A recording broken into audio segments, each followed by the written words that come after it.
రాష్ట్రంలో శాంతి భద్రతల పరిస్థితి అధ్వాన్నంగా తయారైంది. నానాటికి తీసికట్టు నాగంబట్లు అన్న విధంగా తయారైంది. ఆడవాళ్లకు రక్షణ లేదు, మగవాళ్లకు రక్షణ లేదు, ఆఖరికి హిజ్రాలకు కూడా రక్షణ లేదు. వేట కొడవళ్ళు వీరవిహారం చేస్తున్నాయి. మద్యం, డ్రగ్స్, గంజాయి, జూదం, బెట్టింగ్ విచ్చలవిడిగా సాగుతూ ఉన్నాయి. శాంతి భద్రతల పరిస్థితి అధ్వాన్నంగా తయారైందని చెప్పేదానికి నిన్నటి సంఘటన చాలు. కర్నూలు జిల్లా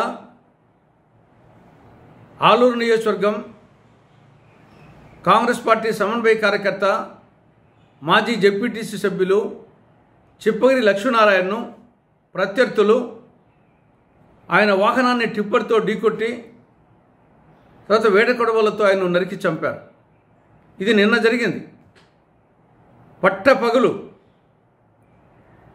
అంతకుముందు ఈ నెల 22వ తారీఖున ప్రకాశం జిల్లా నాగులుప్పలపాడు మండలం అమ్మనబ్రోలు గ్రామానికి చెందినటువంటి తెలుగుదేశం పార్టీ నాయకుడు మాజీ ఎంపీపీ వీరయ్య చౌదరిని ప్రత్యర్థులు హత్య చేశారు.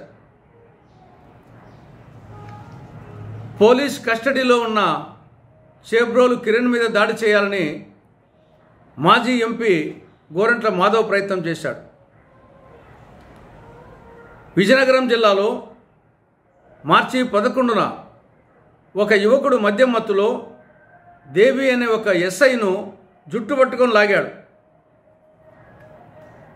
ఫిబ్రవరి 8న ప్రకాశం జిల్లా దొనకొండ మండలంలో ఇళ్లచెరువు గ్రామంలో కొడుకు మరియదాసు తండ్రి యేసును రంపంతో కోసి చంపాడు మద్యం మత్తులో. జనవరి 24న ఆలూరు మండలం చెందినటువంటి ఈరాన్ అనే ఒక ఫీల్డ్ అసిస్టెంట్ను కళ్ళల్లో కారం జల్లి ఆయన నరికి చంపారు వేట కొడవలతో.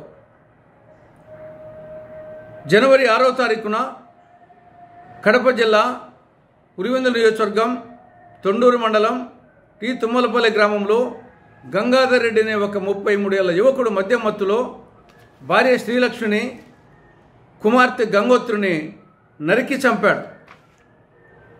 ఈ విధంగా చెప్పుకుంటూ పోతే కొండవీటి చెంతాడులా ఉన్నాయి సంఘటనలు. దీనికి తోడు నేర చరిత్ర గల ఎమ్మెల్యేలలో వాళ్ళ అఫిడవిట్ ప్రకారం దేశంలోనే ఆంధ్రప్రదేశ్ నంబర్ 1 స్థానంలో ఉంది. అంటే 79% ఎమ్మెల్యేలు నేర చరిత్ర కలవారు. కాబట్టి పరిస్థితి ఇలా ఉంటే ముఖ్యమంత్రి చంద్రబాబు నాయుడు గారేమో అంతా సవ్యంగా ఉంది, స్వర్ణాంధ్రప్రదేశ్, సంపదాంధ్రప్రదేశ్, సంతోషాంధ్రప్రదేశ్ అనే డైలాగుల మీద డైలాగులు చెప్తున్నారు. మరి చూస్తే రివర్స్లో ఉంది. కాబట్టి ఇప్పటికైనా ముఖ్యమంత్రి డైలాగులు మానుకొని అమరావతి భజన తగ్గించుకొని రాష్ట్రంలో లా అండ్ ఆర్డర్ మీద, శాంతి భద్రతల మీద ప్రత్యేక దృష్టి సారించాలని, లేకపోతే ఆఫ్ఘనిస్తాన్ను మించిపోతుంది, తస్మాత్ జాగ్రత్త అని కాంగ్రెస్ పార్టీ సూచిస్తూ ఉంది.